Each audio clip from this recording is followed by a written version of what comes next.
Assalamualaikum warahmatullahi wabarakatuh. Bismillahirrahmanirrahim. Alhamdulillahi rabbil alamin. Wassalatu wassalamu ala rasulillah wa ala alihi wa sahbihi ajma'in. Allahumma la sahla illa ma ja'altahu sahla wa anta taj'alal hazna idha syi'ta sahla. Rabbi yassir wa la tu'assir wa tamman bil khair. Ala Allahi tawakkalna ربنا افتح بيننا وبين قومنا بالحق وأنت خير الفاتحين اللهم علمنا ما جهلنا وذكرنا ما نسينا ربنا زدنا علما وارزقنا فهما على الله توكلنا ربنا افتح بيننا وبين قومنا بالحق وأنت خير الفاتحين. Kita sambung pengajian kita lagi pada muka surat yang ke-28 dalam kitab Asyara Qawaid fi Tazkiyatun Nafs, 10 prinsip dan kaedah menyucikan jiwa. Pada kuliah kita yang lepas, kita telah bahas perkara yang kedua di dalam bab menyucikan jiwa ini, itu doa. Dan kita telah sebut ada doa wal ibadah. Doa merupakan ibadah. Dan itu sebenarnya adalah hubungan kita dengan Allah Ta'ala dan merasakan diri kita ini hamba kepada Allah, dan kerendahan hati kita kepada Allah Ta'ala apabila seseorang itu minta dan berdoa kepada Allah. Berdoa juga merupakan perintah daripada Allah, berdasarkan kepada ayat wa qala rabbukum ud'uni astajib lakum. Berdoalah, kata Allah, nescaya aku akan perkenankan doa itu. Itu apa yang telah pun kita sebut pada kuliah kita yang lepas. Kenapa dia sebut doa ni? Kerana banyaknya golongan yang nak membersihkan jiwa ini tidak meluruskan doanya kepada Allah. Tidak meluruskan doanya kepada Allah bermakna dia bertawassul dengan menggunakan selain daripada apa yang dibenarkan oleh syarak. Tawassul yang dibenarkan oleh syarak iaitu apabila kita bertawassul menggunakan nama Allah, tawassul menggunakan kebaikan yang telah pun kita lakukan ataupun menyuruh orang lain supaya berdoa di dalam keadaan kita telah minta dengan Allah Ta'ala, dan orang yang kita suruh tu adalah orang yang hidup, bukan orang yang telah mati. Kalau orang kata bahawa ada orang yang menolak tawassul, tak betul kalau nak tolak terus tawassul ini. Tak betul lah, kerana ada tawassul yang dibenarkan. Cuma kita menolak tawassul yang tidak dibenarkan. Jadi musyrikin Mekah ni, dia bertawassul dengan perkara yang tidak dibenarkan. Dan dia menganggap kerajaan Allah itu sama dengan kerajaan makhluk. Oleh kerana itu, doa ini merupakan qawaid ataupun kaedah yang kedua dalam membersihkan jiwa, kerana berdoa itu mestilah kepada Allah Ta'ala semata-mata. Pada muka surat yang ke-29, dia punya teks Arab dia di bawah tu, wa qala amirul mu'minin Umar bin Khattab radhiyallahu anhu, inni la ahmilu hammal ijabati walakin hammad du'ai fa idza ulhimtu ad-du'a fa innal ijabata ma'ah. Kata Amirul Mukminin Umar bin Khattab, semoga Allah meridainya, radhiyallahu an, kata dia, urusan termakbulnya doa bukanlah keutamaan aku, tetapi yang aku sangat titik beratkan adalah keinginan untuk terus berdoa. Kerana apabila aku diilhamkan untuk terus berdoa, sesungguhnya sesungguhnya kemakbulan doa akan datang bersama dengannya. Umar kata, Allah nak perkenan doa aku tu bukan urusan aku, dan benda yang bukan aku fikir. Sebab apa? Sebab aku berdoa kepada Allah Ta'ala dengan penuh yakin Allah Ta'ala akan menerima doa tu, sebab janji Allah. Masa Allah Ta'ala nak terima doa tu bukan urusan kita. Dan kita telah sebut bahawa Nabi Ibrahim berdoa pada Allah, bukan Allah Ta'ala terima hari itu juga. Nabi Ibrahim, Allah Ta'ala terima, dia telah mati, dia telah wafat, tapi kita boleh nampak doanya diterima oleh Allah Ta'ala tu macam mana. Sehingga kan zaman Abrahah mari serang kota Mekah pun tak boleh buat apa. Sebab didoa oleh Nabi Ibrahim sebagai baladan amina, negeri yang aman dan negeri yang tidak berperang. Peperangan yang berlaku baik di zaman Nabi bukan dalam tanah haram, di luar pada tanah haram. Kerana orang masyarakat jahiliah sendiri, mereka telah pun ada pengetahuan untuk ihtiram, untuk memuliakan tanah haram itu. Mereka tidak berperang di tanah haram. Abrahah mari serang Mekah ni, tujuan apa? Tujuan politik. Tujuan politik. Sebab dia telah bina satu tempat yang menarik. Dia ni agama Nasrani. Dia bina satu tempat yang menarik di Yaman. Ada tempat dia tidak dikunjungi oleh orang. Jadi dari sudut politiknya, kena matikan tempat dia disebut sebagai Mekah ni. Kerana di Mekah itu ada Baitullah. Kebetulan Baitullah tu ada, dan juga ada air Zam-Zam. Jadi orang singgah lah bila ada air. Sebab orang daripada berniaga daripada Syam, orang yang di utara nak pergi ke selatan, timur nak pergi ke barat ni, Mekah ni menjadi tumpuan bagi orang yang berniaga. Dan barang-barang dagangan pun mari di Mekah, menyebabkan orang Badui, asalnya Badui lah, daripada Yaman juga. Asalnya jaga Mekah tu kabilah Jurhum, daripada Yaman juga. Dulu orang duduk di Yaman kerana Yaman ada pelabuhan. Apabila datangnya banjir yang besar, maka orang Arab bertebaran pergi. Ada yang pergi ke pergi ke sebelah yang kita sebut sebagai pergi di Mekah, dan ada yang pergi sampai ke Syam. Semua itu mari daripada Yaman sebenarnya. Orang Arab tu, kalau kita buka tarikh Arabiah, tarikh sejarah Arab ni, lalu dari sudut politiknya tak berapa elok lah benda tu. Lalu dia pun nak ambil. Abdul Muttalib, datuk Nabi, dia tidak bincang Abrahah nak mari serang tu. Abrahah telah perampas unta dia, dan dia minta unta dia. Sehingga Abrahah ni rasa pelik, kenapa minta unta? Kerana unta ni hak aku. Ada Baitullah ni ada tuan dia. Jadi saya nak sebut di sini bahawa doa Nabi Ibrahim dimustajabkan oleh Allah Ta'ala kerana keyakinan Nabi Ibrahim bahawa Allah menerima doa.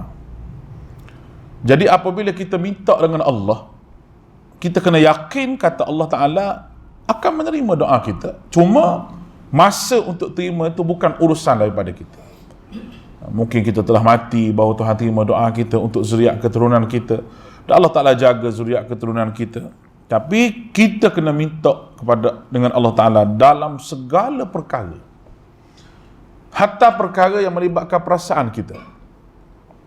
Syukur, tu perasaan kita, syukur. Allahumma a'inna ala dhikrika wa syukrika wa husna ibadatik. Tu kita minta tolong dengan Allah. Allahumma a'inna, ya Allah tolonglah aku, ala dhikrika, untuk ingat kepada kamu. Sebab kita tak boleh tak minta tolong dengan Allah di dalam kita menghambakan diri pada Allah. Sebab syaitan duk ganggu kita. Kita minta berlindung daripada Allah Subhanahu Wa Taala sahaja. Minta berlindung daripada Allah Ta'ala sahaja. Kita tak minta berlindung dengan benda yang lain. Itu akidah. Jadi tujuan kita belajar doa ini, prinsip yang kedua ni, tujuannya supaya kita hanya bergantung harap kepada Allah, tidak kepada yang lain. Nanti di luar sana ada kumpulan-kumpulan yang bergantung dengan guru mereka, dengan roh wali-wali yang telah pun meninggal, di dalam bab minta kepada Allah Ta'ala. Sudah tentu benda itu tidak diajar dalam agama kita. Baik, tengok muka surat yang seterusnya, muka surat yang 30 dan juga 31. Wa'an Mutarrif ibn Sikhir qala tadhakkartuma jima'ul khair فإذا الخير كثير الصوم والصلاة وإذا هو في يد الله عز وجل وإذا أنت la taqdiru ala ma fi yadillahi azza wa jalla illa an tas'alahu fayu'tiyaka fa idza jima'ul khairi du'a. Baik, daripada Mutarrif ni Ibni Asy-Syikhir, dia kata, aku terkenangkan apakah yang menghimpunkan segala kebaikan. Lalu aku dapati kebaikan itu sangat banyak. Banyak kebaikan, seperti puasa dan solat. Kemudian aku dapati kebaikan itu berada di atas tangan Allah Azza wa Jalla. Engkau tidak mampu untuk mencapai kebaikan yang ada pada tangan Allah Ta'ala itu, dan engkau tidak mampu untuk mendapatkan apa yang ada di tangan Allah itu, melainkan engkau perlu minta kepadanya. Lalu dia akan memberikan kepadamu. Maka kesimpulannya, perkara yang menghimpunkan segala kebaikan adalah doa. Dia kata di sini, kalau kita rujukan dia, itu diriwayatkan oleh Imam Ahmad dalam kitab Az-Zuhud muka surat 295. Dia sebutkan di sini bahawa betapa pentingnya kita ini berdoa kepada Allah, bukan sahaja minta daripada keburukan, tidak hinggap kepada diri kita, menghalangkan keburukan itu kena pada diri kita, tapi segala kebaikan yang Allah Ta'ala buat seolah-olah berada di sisi Allah Subhanahu wa Ta'ala, yang perlu kita minta. Yang perlu kita minta. Macam tadilah kita minta supaya kita tolong dengan Allah, supaya kita bersyukur, supaya ingat pada Allah, dan supaya ibadah kita ini husni ibadatik, ibadah kita ibadah yang terbaik. Itu ibadah yang mengikut sunnah Nabi SAW. Disebut di sini kebaikan di sisi Allah itu banyak. Banyak kebaikan. Sangat banyak. Bukan sahaja banyak, tapi sangat banyak. Tapi kita perlu minta dengan Allah lah kebaikan itu. Jadi maknanya orang yang malah minta dengan Allah ni sebenarnya orang yang tidak menyucikan jiwa dia.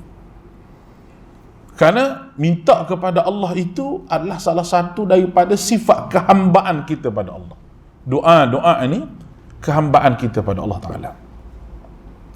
Dalam solat ni juga saya sebut daripada awal lagi, as-salah ya lughatan ad-du'a'u, sembahyang daripada sudut bahasanya itu doa, kita minta dengan Allah Ta'ala.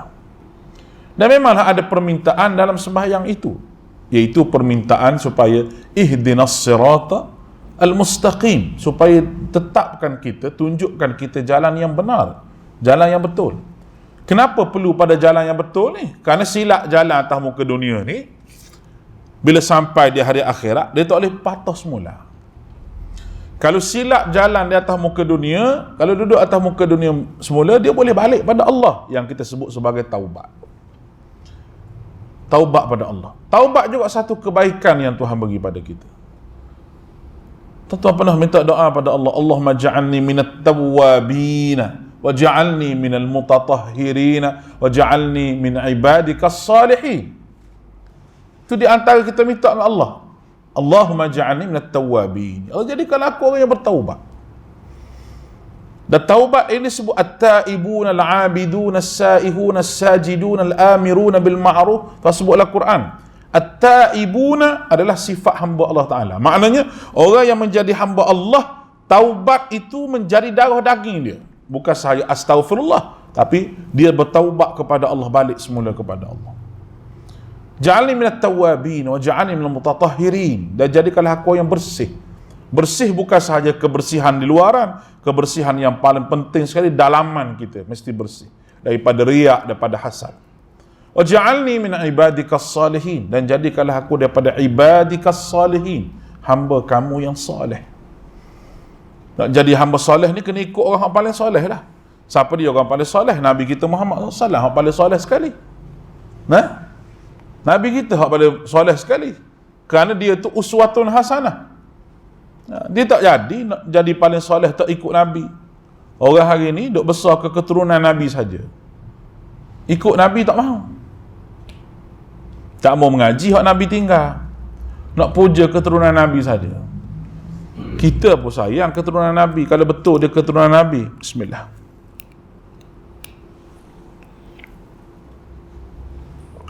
Itu yang berlaku hari ini.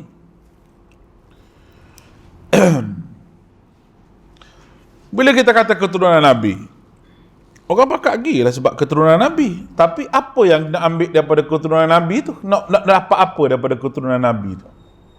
Cuba tuan-tuan fikir. Apa yang kita nak dapat daripada keturunan Nabi? Berkat dia. Ada berkat dia. Mana manusia ada berkat? Berkat ni milik Allah Subhanahu Wa Taala, bukan milik manusia.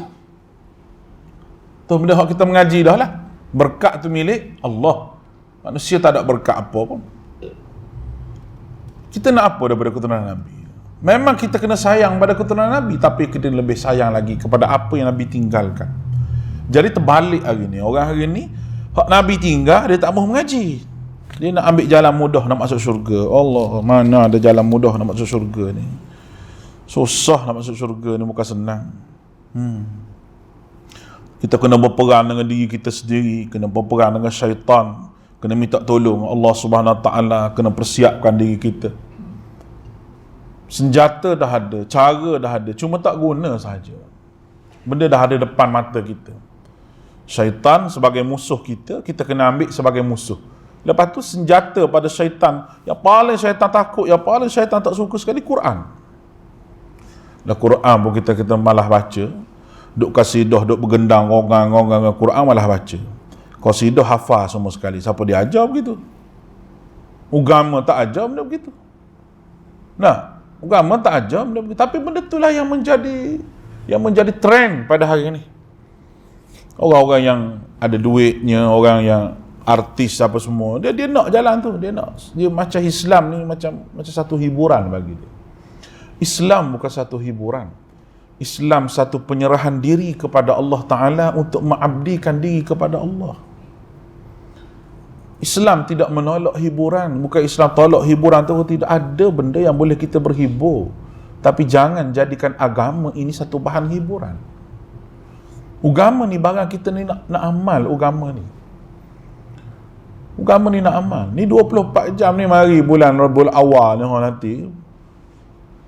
Kemarin saya tengok live saja, kemarin 2, 3, 4 orang dah duk kata Nabi marilah majlis dia. Jadi Nabi sekarang ni tak duduk mana Madinah ni. Duduk mari Malaysia, Indonesia, Thailand mari. Jarang-jarang tak. Malaysia, Indonesia, Selatan Thailand. Nabi duduk raung tengok orang sambut maulud dia ni. Maulud dia Nabi. Kalau kita sebut begitu orang marah lah, tapi hakikatnya awak faham begitulah. Kita tak faham gitu. Kita tak faham gitu. Kita faham mengaji hak Nabi tinggal ni nak dapat syafaat Nabi. Dan syafaat tu milik Allah, bukan milik Nabi. Kalau Allah Ta'ala tak bagi syafaat tu, Nabi pun tak boleh bagi pada kita. Atas muka dunia lagi Nabi tak boleh tolong pak saudara dia Abu Talib kalau tidak dengan izin Allah Ta'ala. Kalau Nabi tu ada kuasa, Nabi boleh tolonglah dia. Tidak, Allah Ta'ala tak terima. Sebab hidayah syafaat tu milik Allah Ta'ala. Itu pegangan kita. Dan pegangan tu pegangan ahli sunnah wal jamaah. Jadi dia pula jadi ahli sunnah wal jamaah. Jadi kita pula tidak jadi ahli sunnah. Oh, pelik sungguh.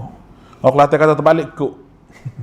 Nah, terbalik kuk. Kalau orang tu bahasa Kelantan lah, terbalik sungguh. Bukan terbalik sikit-sikit dah. Ya Rabbi lakal hamd. Kita bersyukur pada Allah kerana Allah nampak bagi jalan pada kita, nampak jalan Nabi SAW. Dan orang yang ikut jalan Nabi ni memang dia akan jadi golongan yang sedikit. Biasalah tu. Sebab memang begitu. Kalau nak kira banyak ni menjadi dalil kepada benar. Daripada dulu lagi orang jahat ni memang ramai. Dalam Quran sebut sendiri. Sikit, golongan yang sikit, walakinna aktsaran nasi la ya'qilun. Banyak manusia tidak ada akal untuk fikir dengan betul. Walakinna aktsaran nasi la yafqahun. Banyak manusia tidak faham. Walakinna aktsaran nasi la yash'urun. Banyak manusia tidak ada rasa dalam jiwa dia. Aktsara ni semua benda-benda yang tak kita panggil tak boleh pakai. Tapi sikit, qalilan min ibadiyasy syakur. Sikit hamba-Ku yang bersyukur. Sikit. Hak baik ni sikit. Kalau ikut majoriti, kalah hak baik ni, menang hak jahat. Majoritinya ramai yang jahat. Sebab tu, ramainya satu benda tu kita tak boleh jadi hujah kata benda tu betul. Tak semestinya betul. Tak mesti betul. Dan trend pada hari ni nak tengok siapa dia hak ramai view dia. Buat live hak ramai view hak tinggi sekali, maka itulah ulama yang muktabar, ulama yang hebat. Jadi ulama-ulama hak mengaji sungguh ni, hak jarang ponteng kelas mengaji sungguh-sungguh, oleh kerana dia tak berapa masyhur sangat, tak ada view sangat, maka dia bukan ulama muktabar. Nampak tak hadis Nabi sebut apa? Bada al-Islamu ghariban. Itu Islam pada akhir zaman. Dia sikit, dia asing dan akan kembali kepada terasing. Tapi janji Nabi, fatuba lil ghuraba. Berjayalah orang yang sikit. Sikit tu berjaya. Jadi kita tak usah bimbang. Walaupun kita golongan yang sedikit, mungkin satu kampung tu kita seorang je faham hak mengaji hak Nabi. Hak lain semua tak faham. Tak apa, kita sabar. Duduk dengan sabar begitu sampai mati. Nabi kata ngegigit syariat agama ini dengan geraham kamu. Gigit sekuat-kuatnya. Kerana ada musuh yang cuba untuk mencabut syariat agama ini di akhir zaman. Allahu Akbar. Dan mengajar ni bukan trend. Mengajar macam saya ni dia bukan trend. Bukan cari makan. Tidak. Dia merupakan tugas. Orang yang ada ilmu kena mengajar. Soal rezeki kita serah pada Allah Ta'ala. Tuhan nak bagi macam mana pada kita? Kalau kita yakin satu, Allah Ta'ala sebut wala yansurannallahu man yansur. Allah Ta'ala mana-mana orang tolong agama Allah, Allah Ta'ala akan tolong dia. InsyaAllah Tuhan tolonglah daripada mana jalan-jalan yang kita tak sangka. Syarat takwa tu kena ada pada jiwa kita. Takwa tu kena ada pada jiwa kita. Kalau tak ada takwa pada jiwa kita, Allah Ta'ala tak buka jalan bagi kita. Kalau kita masyhur macam mana pun kita punya dakwah kita, tapi kalau tidak betul dengan jalan takwa, tidak betul dengan jalan Nabi, satu hari Allah Ta'ala akan jatuhkan kita. Allah Ta'ala tidak akan beri agama ini dibawa oleh golongan yang cari makan dalam agama ini. Agama ini suci. Agama ini suci. Allah Ta'ala tapis kita supaya kita benar-benar ikhlas di dalam membawa agama dan mengamalkan agama. Itulah fitnah yang kita ada pada akhir zaman ni. Apa-apa pun kita kena banyak berdoa pada Allah Ta'ala. Sebab di akhir zaman kita hidup zaman yang kita tidak kenal kadang-kadang yang mana satu yang hak, yang mana satu yang batil. Berdoalah pada Allah, Allahumma arinal haqqa haqqan warzuqna ittiba'ah. Ya Allah, tunjukkanlah aku benar itu benar supaya mudah untuk aku ikuti. Wa arinal batila batila. Tunjukkanlah yang batil itu batil supaya mudah untuk aku jauhi. Wa fi bab tazkiyatu sahha 'anil nabi sallallahu alaihi wasallam. Perenggan seterusnya, annahu qala fi du'aihi, Allahumma ati nafsi taqwaha wa zakkiha anta khairu man zakkaha anta waliyuha wa maulaha. Baik. Wa fi hadhihi ad-du'a isyaratun tanbihu ala anna tazkiyata an-nufusi biyadillahi subhanahu wa ta'ala allamil ghuyub wa anna miftahaha al-a'zama wa huwa ad-du'a waftiqaru ila Allah ta'ala. ولهذا كان أكثر الدعاء النبي صلى الله عليه وسلم يا مقلب القلوب ثبت قلبي على دينك. Baik. Wa fi bab, dalam bab dia kata tazkiyatun nafs, iaitu bab at-tazkiyah yang sahih daripada Nabi sallallahu alaihi wasallam. Baginda bersabda dalam doanya. Ni doa Nabi, ni doa mustajab. Balik kena pakai hafal. Doa Nabi doa mustajab. Allahumma ati nafsi taqwaha. Ya Allah, berikanlah kepada jiwaku ketakwaan. Allah. Satu, wa zakkiha anta khairu man zakkaha. Sucikanlah jiwaku, engkaulah sebaik-baik yang menyucikan jiwa ini. Anta waliyuha wa maulaha. Engkaulah pimpinannya, engkaulah pemimpinnya dan pelindung baginya. Baik. Yang pertama, Nabi minta ketakwaan. Tuan-tuan dikasihi oleh Allah, tidak ada orang yang lebih bertakwa melainkan Nabi SAW. Melainkan Nabi. Nabi yang paling takwa. Tapi yang paling takwa tu tunjuk contoh pada kita supaya kita minta dengan Allah, supaya jiwaku jiwa yang penuh dengan takwa.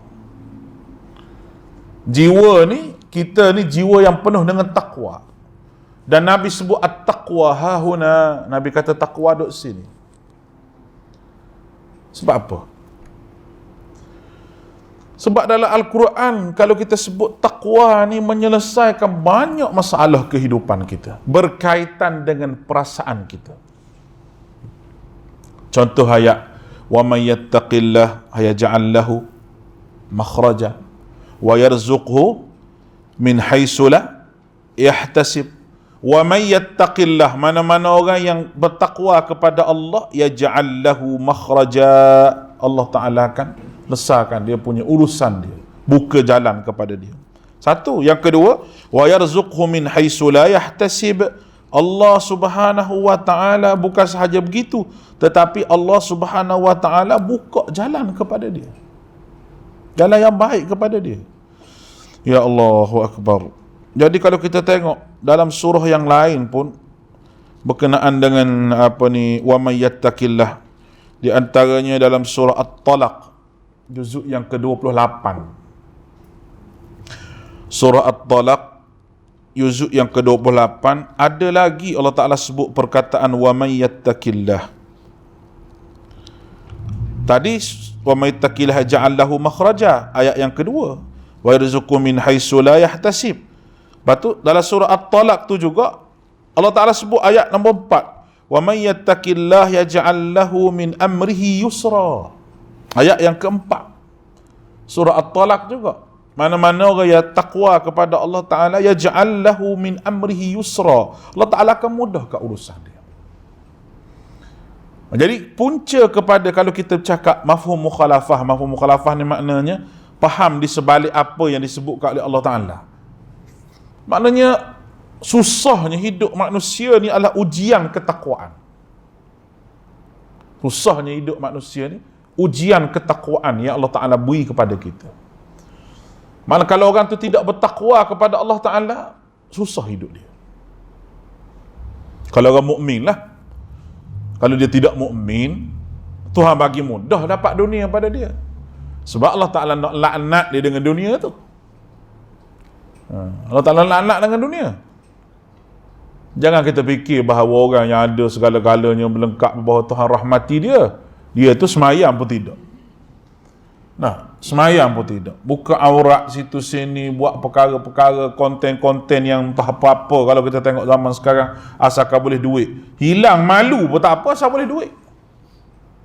Orang Kelantan kata telanjang pun tak apa, asalkan dapat duit. Bogel, telanjang mana bogel, tak apa, asalkan dapat duit. Orang zaman hari ni gitu. Hidup dengan konten, banyak sikit orang view dia, banyaklah dapat duit. Nega pun makin laku sebab apa? Viral. Allahu Akbar. Cuba tengok hari ni tuan-tuan. Orang jual. Saya tak salah pada orang jual tu. Dia jual satu jenis makanan. Orang beratur 4-5 jam nak beli makanan. Betul tak? Rezeki lah orang berjual tu. Tapi nak beritahu orang kita ni, nak mentah ke darah berjam beratur. Sanggup. Wah, kalau kita bercakap kasarnya gitulah. Sanggup duduk. Tapi nak mari mengaji sekejap tak sampai 5 jam pun susah. Di situ kita boleh nilai ketakwaan kita. Kita kata takwa pada Allah tu kita boleh nilai. Boleh nilai di situ. Yang keduanya, pesanan takwa setiap kali Jumaat. Kita duk nampak khutbah Jumaat ni, sembahyang Jumaat ni jadi macam adat. Macam adat pada orang. Mungkin tak tahulah jadi sebab apa orang kita fikir sembahyang Jumaat pergi sembahyang, lepas tu balik relax, gitu je. Dia tidak ada pengisian dalam khutbah itu. Tak semestinya khutbah tu panjang, khutbah Jumaat tak panjang, dia pendek je. Cuma poin-poin penting yang khatib nak bagi kepada satu kampung, satu negeri, satu bandar, kawasan tu, apa benda isu yang perlu disebut oleh khatib, itu memainkan peranan yang penting dalam masyarakat. Hari Jumaat ni tidak ada orang yang tak mari hari Jumaat ni. Kalau tak mari Jumaat ni teruk sangatlah. Jumaat pun tak mari. Ada tak mari Jumaat tu, sembahyang pun tidak, Jumaat pun tak mari. Hak dia mari sembahyang raya, hak sunat tu. Nah, dia panggil tu lebar kapal selam. Hari lain dia duduk menyelam, hari raya dia timbul, pakai baju baru apa. Jadi malulah, hak sunat sembahyang raya. Tapi ada punca dia ni lah, punca susah sangat hidup urusan ini. Kadang-kadang Tuhan uji ketakwaan kita. Tapi wa may yattaqillah, mana-mana orang yang takwa kepada Allah, yaj'al lahu min amrihi yusra, Allah Ta'ala mudahkan urusan dia. Itu ayat yang keempat. Ayat yang kelima ada lagi, wa may yattaqillah yukaffir anhu sayyiatihi wa yu'zimu lahu ajra. Wa may yattaqillah, mana-mana orang yang takut pada Allah, yukaffir anhu sayyiat, Allah Ta'ala akan hapuskan segala sayyiat, segala kejahatan bagi dia. Ini janji Allah Ta'ala kepada yang bertakwa. Janji dunia tu, hapus kesalahan, mudahkan urusan dunia akhirat. Tuhan bagi mudah urusan orang takwa. Yang paling besar sekali janji akhirat yang Tuhan sebut, innalil muttaqina mafaza, itu syurga Allah. U'iddat lil muttaqin, ya aku janji kepada orang yang bertakwa. Jadi sebab tu Nabi minta kita bahas ni, ya Allah ati nafsi taqwaha, berikan jiwaku jiwa yang bertakwa. Kenapa doa ni, tuan-tuan? Satu, wa zakkiha, minta Allah Ta'ala bersihkan, kerana anta khairu man zakkaha. Kerja bersih nafsu ni kerja Allah Ta'ala yang beri rahmat kepada kita dengan panduan daripada Allah. Panduan daripada Allah. Allah Ta'ala sebut qad aflaha man zakkaha, berjayalah manusia yang membersih jiwa dia. Bersih dengan apa? Dengan taubat, dengan istighfar, dengan ikhlas mengabdikan diri kepada Allah Subhanahu wa Ta'ala. Semua tu adalah jalan untuk bersih jiwa yang betul. Kerana anta waliyuha wa maulaha, kerana engkau pemimpinnya dan pelindung kepadanya. Baik. Wa fi hadhihi ad-du'a isyaratun wa tanbih ala an tazkiyatun nufus. Dia ulah sikit. Dia kata dalam doa ini terdapat isyarat dan peringatan yang menunjukkan bahawa penyucian jiwa itu hanya terletak di tangan Allah yang Maha mengetahui segala yang gaib. Dan bahawasanya kuncinya yang paling besar adalah doa dan pergantungan kepada Allah Subhanahu wa Ta'ala. Sebab itu dia kata, walihadza kana aktsaru, sebab itu doa paling banyak diungkapkan oleh baginda Nabi sallallahu alaihi wasallam, ya muqallibal qulub sabbit qalbi ala dinik, wahai Tuhan yang membolak-balikkan hati, tetapkanlah hati aku ini di atas agama kamu. Baik. Nabi berdoa begini. Satu lagi benda yang kita boleh ambil, dia kata kerana terletak di tangan Allah segala bab hati manusia ini, dan pergantungan kita hanyalah kepada Allah Subhanahu wa Ta'ala. Penyucian jiwa, Allah Ta'ala cuci satu jiwa manusia ini, adalah benda yang kita tak nampak, berada di tangan Allah semata-mata. Sebab tu doa diperlukan, kerana kita tak tahu benda tu. Tak tahu benda yang nak mari kepada kita ni, kita tak tahu. Sebelum dia mari tu, Islam ajar kita sekat dulu sebelum dia mari. Memang agama ajar begitu. Belum mari keburukan, kita berdoa lah, minta jauh daripada keburukan. Tiba-tiba keburukan itu hinggap juga pada diri kita. Kita nak buat macam mana? Diajar juga dalam agama.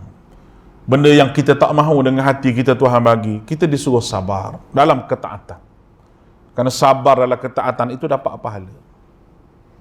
Idza asabatuhum musibah qalu inna lillahi wa inna ilaihi raji'un. Sebelum mari musibah tu ada doa dia, bila dah dilanda dengan musibah itu ada doa dia.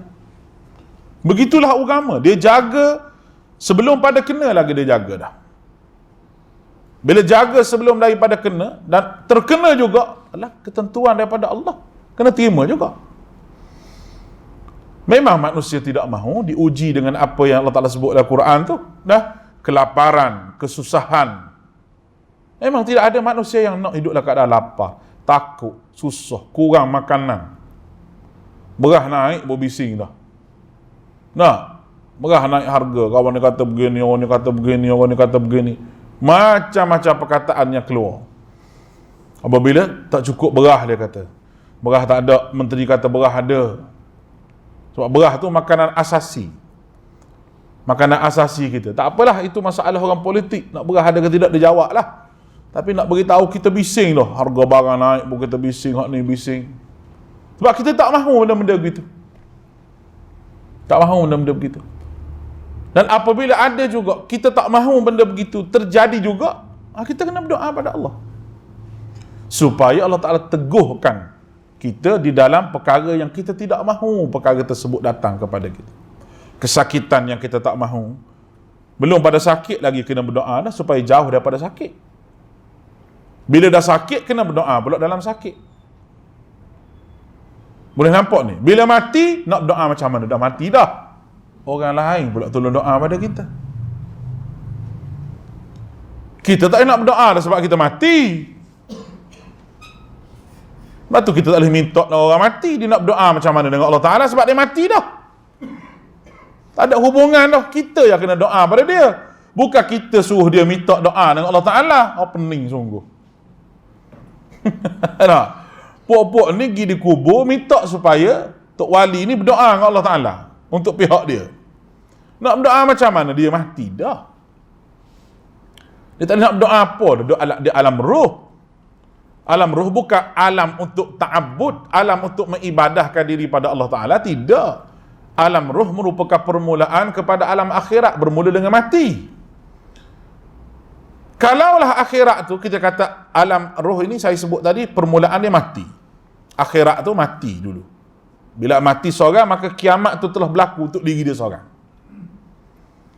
Kalau diterima doa orang kiamat ni, dah kiamat dah diterima doa, mesti Allah Ta'ala terima doa kita di hari kiamat esok supaya balik mula ke dunia. Bermakna, orang telah mati, satu doa pun Tuhan tak terima. Macam mana awak boleh minta tolong dengan dia supaya dia berdoa pada Allah Ta'ala? Boleh faham tu? Tanya soalan tu tak ada jawab. Tanya soalan tu. Nabi kata, bila berlaku kematian pada seseorang, maka kiamat untuk diri dia telah berlaku.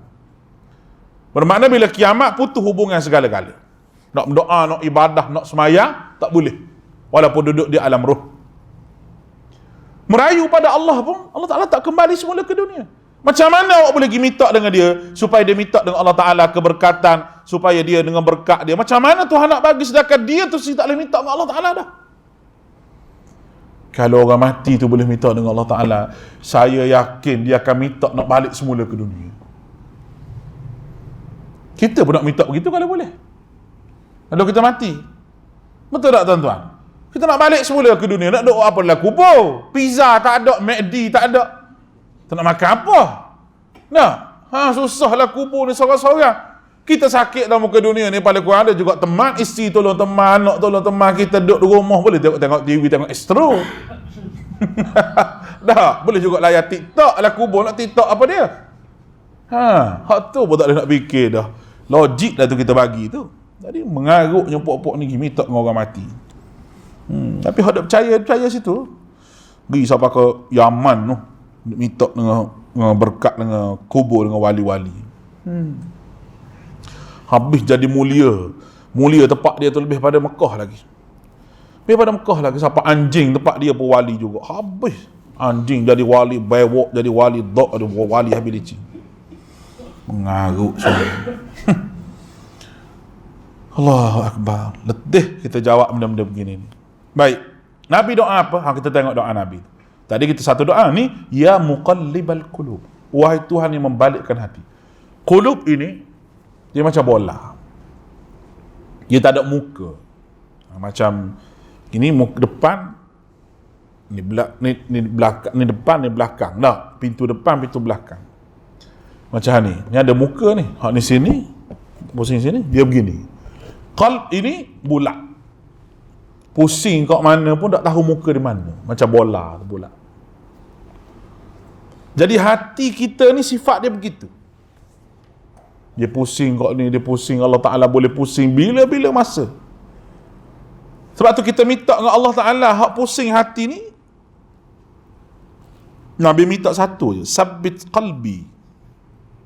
Teguhkan hati aku. Ala dinik, di atas agama kamu. Hadis ini riwayat daripada At-Tirmidzi, daripada Anas bin Malik. Dinik makna agama. Dinik makna ketaatan. Ada satu riwayat lagi, wa ala ta'atik, ke arah ketaatan kepada kamu. Kenapa nak suruh Allah Ta'ala tetapkan hati ke atas agama ni? Kerana bila Allah Ta'ala tetapkan hati kita dalam agama, barulah kita nampak syurga. Dan kita kenal jalan ke neraka, kita jauh daripada neraka. Tu je tujuan kita. Kita hidup ni, Allah Ta'ala kata, inna hadainahu sabila imma syakiran wa imma kafura. Allah Ta'ala beri hidayah pada kita, beri petunjuk, dua jalan yang kita akan tempuh. Imma syakira, bagi orang yang ambil hidayah Allah, tidak tolak. Wa imma kafura, kalau jadi orang kufur, orang yang menolak hidayah Allah Ta'ala. Jadi, hati kita ni, iman kita biasalah naik turun. Allah, sahabat dulu pun begitu. Hanzalah, dia mari jumpa Abu Bakar. Dia kata, Abu Bakar, dia kata, aku ni munafik. Dia kata, aku ni munafik. Abu Bakar tanyalah, munafik macam mana mu Hanzalah? Dia kata, duduk dengan Nabi tu rasa naik iman, rasa sedap duduk. Iman tu rasa naik. Kalau Nabi cerita hal syurga tu macam nampak syurga dah. Nabi cerita hal neraka tu takut nak azab neraka dah. Tapi duduk di rumah, dia kata, jadi duduk dengan isteri, dengan anak-anak tu rasa tak ingat mana, dia kata. Abu Bakar kata, kalau begitu aku pun rasa gitu juga. Abu Bakar hak kuat iman, tak ada lah Abu Bakar ni dah. Orang hak kuat iman pun dia rasa gitu juga. Pergi jumpa dengan Nabi SAW.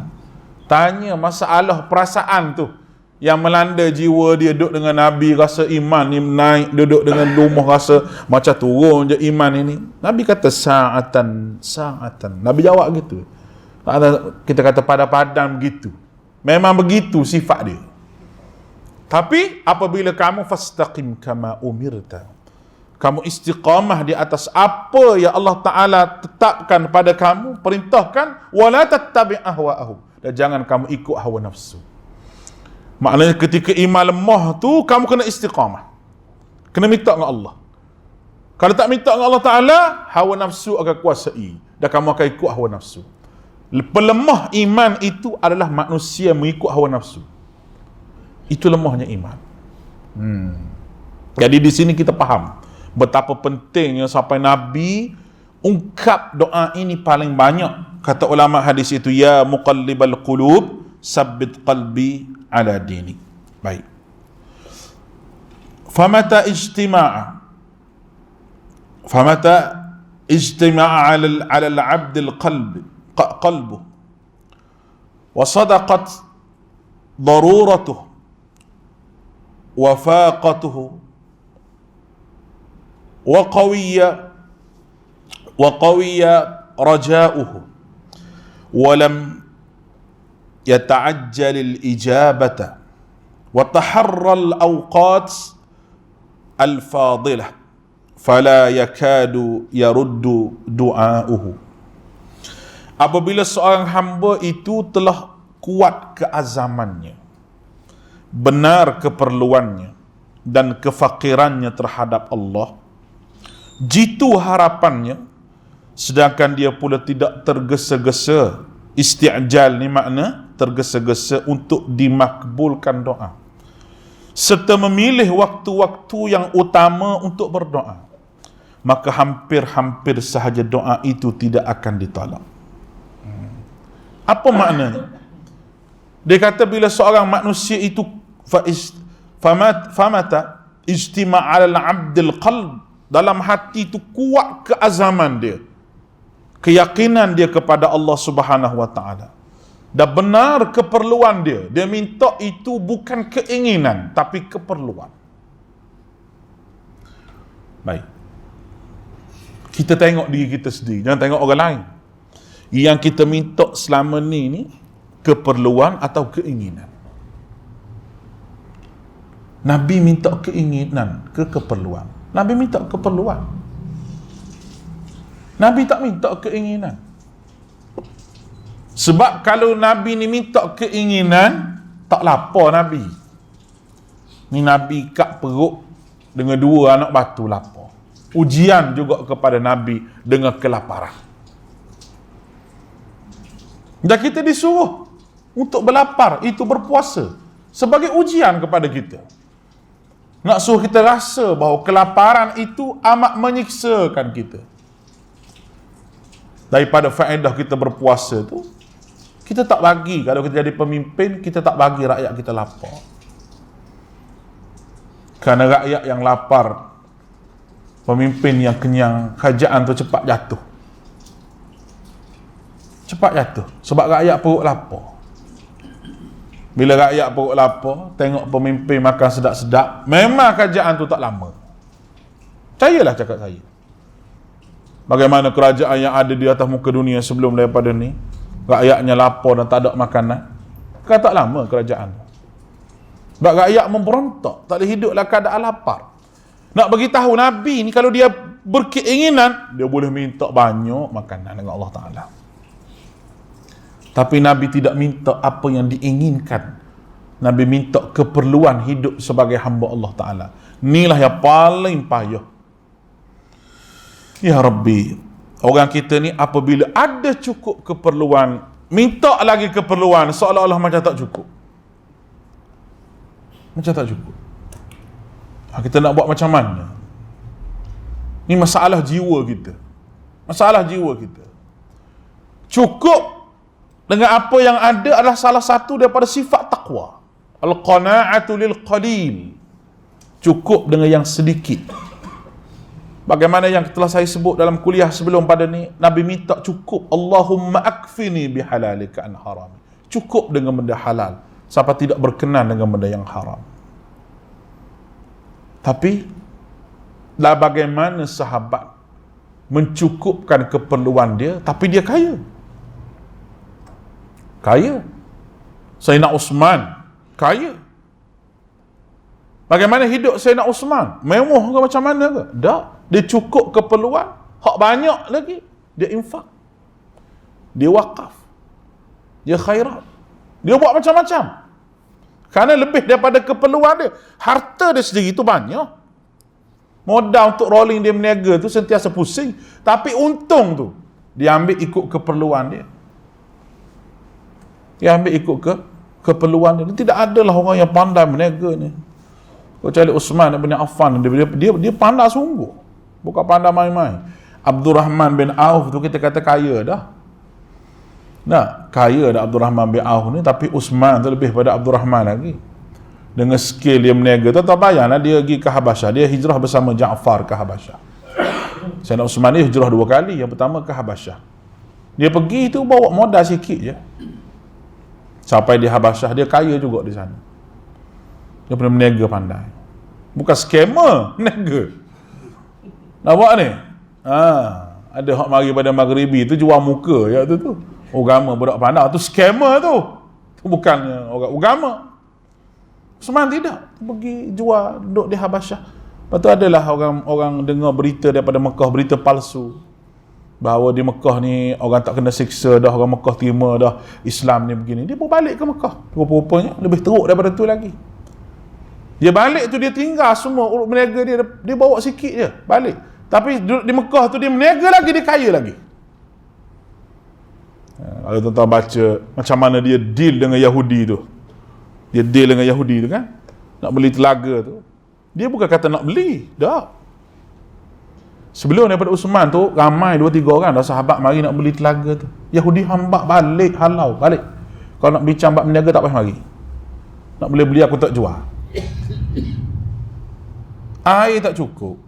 Orang nak pada air. Bila benda barang tak ada, Yahudi buat naik harga, memang dia kata harga Yahudi, betul. Betul, harga Yahudi. Orang Melayu tapi harga Yahudi dia kata. Sama sekarang tak. Memang dia buat naik harga kau-kau. Osman pergi bukan nak beli. Bukan tak bincang bak beli. Sebab masa Osman sampai tu, Yahudi kata, kalau mu nak bincang bak beli wahai Osman, aku tak mau terima. Dia tak ada beli pakcik. Kita bincang. Satu plan saya nak bagi pada pakcik. Saya pun untung, pakcik pun untung. Ni bukan menipu. Tak, dia buat perjanjian. Apa kata pakcik? Pakcik jual separuh. Separuh tu dengan harga, kalau kita tengok satu tesis keuangan Islam daripada seorang PhD daripada Universiti Riyadh, tak silap saya, dia kata Osman beli tu nilaian dia lebih kurang kali pertama bayar tu lebih kurang dalam 700,000 nilaian duit beli telaga tu. Saya bagi plan satu pada pak, saya beli separuh, Bi'rul Rumah separuh saya beli. Lepas pada tu kita buat berjanji, ni hak milik saya nak bagi pada siapa-siapa, tak ada masalah pakcik. Ya, saya setuju. Yahudi tu nampak dah, duit dah ada depan mata dah. Ni skill Osman. Macam kita nak bayar tanah orang lah. Berapa nak jual tanah pakcik? 300,000. Pakcik 250. Tak boleh, dia kata tak untung. 250,000 nak bayar tanah besar ni. Dia duduk syarah pada kita dah. Oh, kalau tokai lembu pun rugi, jual dengan tahi-tahi lembu, dia kata. Tak untung ni, dia kata. Kita buat bagi duit depan mata dia. Dah terima ambil pakcik 250,000. InsyaAllah dia nampak duit tu lain macam sikit. Lain macam sikit. Tapi Islam ni dia tak bagi sangat lah. Syariat tak bagi sangat kita tawa-tawa banyak-banyak sampai letih dia. Jangan. Osman kata, okey. Dia asal dia bagi pada Osman. Dia asal bagi pada Osman tu lebih kurang 500,000 je dia bagi. Nilaian duit kita lah. 500,000. Tapi Osman kata, pakcik 500,000.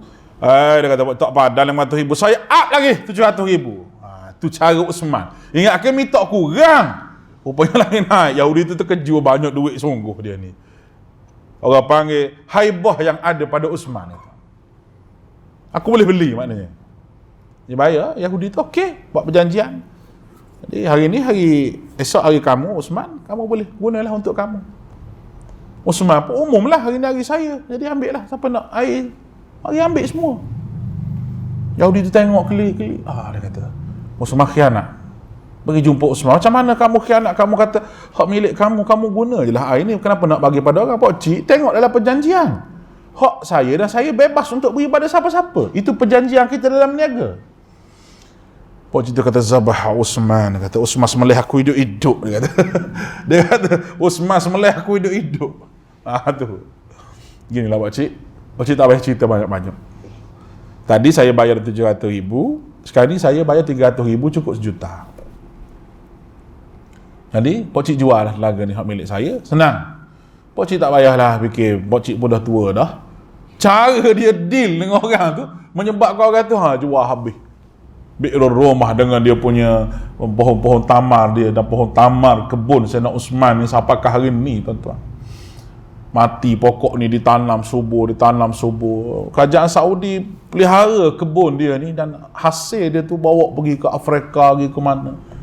Mana ada orang yang ada nama dalam account bank daripada zaman dulu sampai ke sekarang ni ada account bank. Dulu tak ada account bank, sekarang ni itu Uthman bin Affan. Tuan pergi tengok bangunan di Saudi tu tulis Waqaf Uthman bin Affan. Waqaf Uthman bin Affan. Harta Uthman tu mengalir sampai ke hari ni. Mana ni dia kaya, tapi dia ambil yang perlu. Yang saya nak ceritanya, Uthman banyak tu harta pun semaya tahajud dia setengah Quran satu malam. Meniaga punya besar. Kita meniaga apa? Yang kul huwallah kul a'udzu, kul huwallah kul a'udzu. Boleh fikir sendirilah dah. Kalau kita kata tu lebih pada pala kereta api lagi meniaga dengan harta banyak tu nah. Punyalah kaya tapi abdikan diri pada Allah.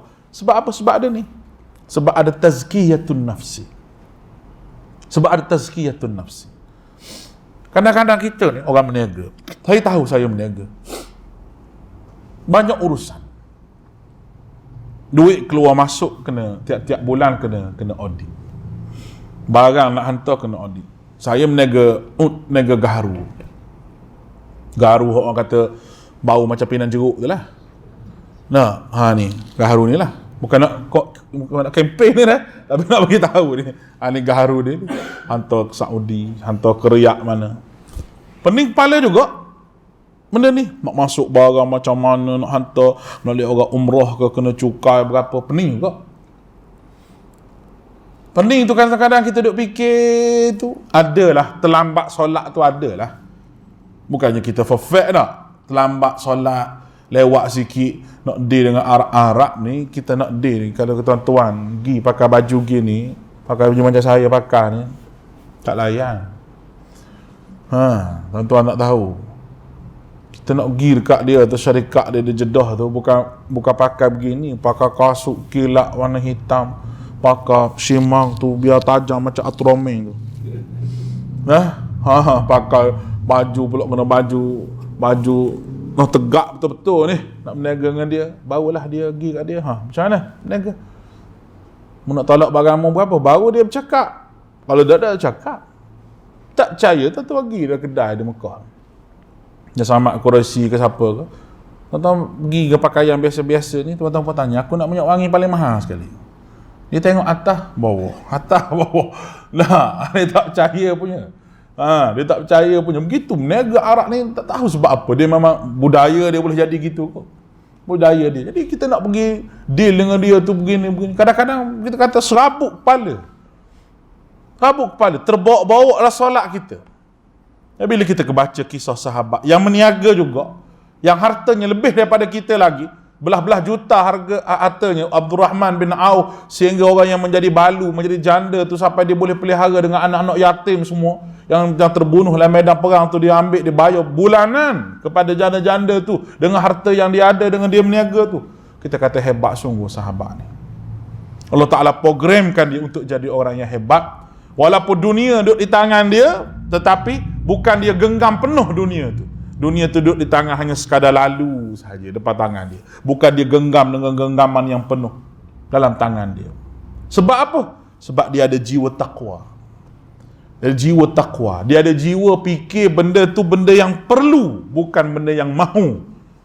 Contohnya beginilah, kalau kita tulis dalam buku keperluan dan kemahuan kita, tulis satu kertas. Belah kanan tulis keperluan hidup kita, belah kiri tulis kemahuan. Saya rasa kemahuan itu lebih banyak daripada keperluan. Betul ke tak tuan-tuan? Kemahuan kita, keperluan kita, kita tulis keperluan hidup berapa sehari-hari kita perlu, dengan harta kita ada, perlu ke tak 2 buah kereta, perlu ke tak sampai 3-4 buah kereta depan rumah, jadi macam tempat jual kereta lah. Depan rumah kita lah. Rumah nombor 1 perlu ke tak tambah rumah lagi 2-3-4 bilik, anak balik jarang-jarang. Sekali kita duduk 2 orang je, seorang gauk, seorang kecil manis. Tengok aku tengok umur. Rumah 10 bilik. Anak balik jangan-jangan. Dah rumah anak semua dah ada rumah semua dah. Perlu ke nak sambung lagi ni? Ataupun anak ni, kita sambung ni berapa kos? Ataupun kos tu, kalau kita kira baik, anak kita duduk homestay balik. Kalau daripada duduk di rumah kita. Betul ke tak tuan-tuan? Sebab apa? Rumah-rumah banyak-banyak bilik, dia tak tahu nak buat macam mana. Kita fikir itu keperluan ataupun kemahuan kita. Sebelah kemahuan ni, memang adalah hati kita. Kereta nak Porsche, Mercedes, nikah nak ramai. Betul ke tak? Walaupun takut ke bini, tak apa, tapi ada niat tu. Niat tu, kemahuan tu tak? Kemahuan, tulis kemahuan. Saya rasa sebelah kemahuan ni boleh jadi satu buku. Sebab benda yang kita nak, apa yang manusia nak, dihiaskan oleh Allah Ta'ala. Zuyyina lin-nasi hubbus syahwat minan nisa'i wal banina wal qanatir al muqantarati min adh-dhahabi wal fiddah wal khayl al musawwamati wal an'am wal harth dhalika mata'ul hayatid dunya. Allah Ta'ala sebut, aku hias kepada kamu, nak pada perempuan. Itu hiasan yang pertama, nak pada perempuan.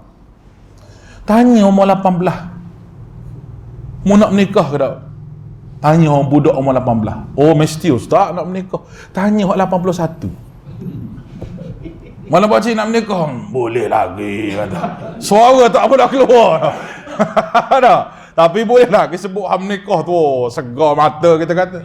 Nampak. Sebab itu adalah benda yang Allah Ta'ala hiyah kepada kita. Dan benda yang yuhibbus syahwat. Benda yang manusia suka.